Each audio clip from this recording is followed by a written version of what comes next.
The human mind is like a labyrinth, full of shadows, locked doors, and secrets that sometimes are too terrifying to confront. Shutter Island, directed by Martin Scorsese, is not just a horror thriller. It is a psychological puzzle that blurs the line between reality and delusion. This is the story of U.S. Marshal Teddy Daniels, who travels to a remote island to investigate a missing patient from an asylum. What begins as a murder mystery soon spirals into a nightmare of paranoia, hallucinations, and terrifying truths hidden deep in the mind.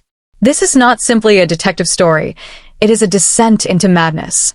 The arrival on Shutter Island. It is 1954. A storm rages over the Atlantic Ocean as a ferry carries two men across turbulent waters.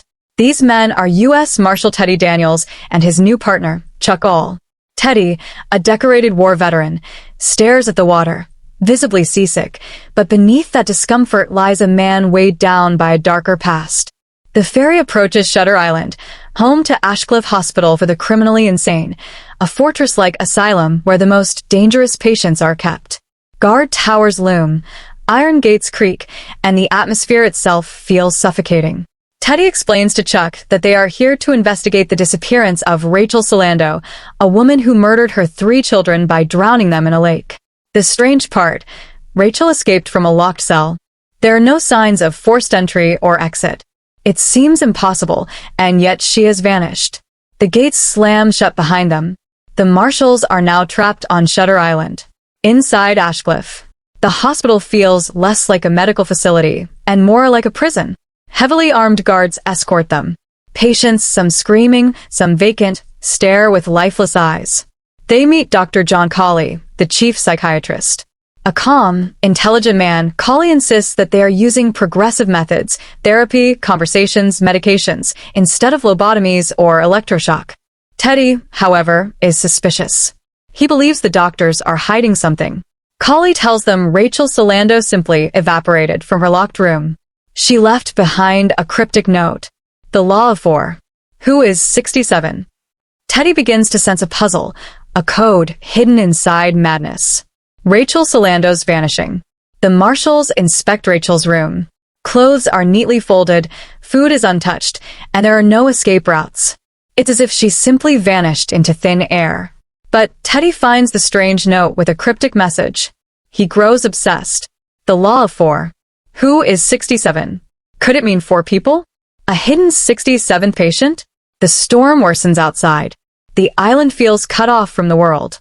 Teddy senses eyes watching him everywhere.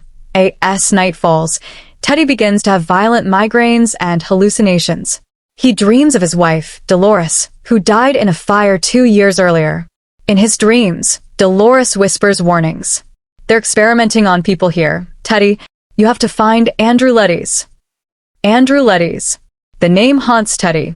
He believes Leddes is the man who set the fire that killed his wife.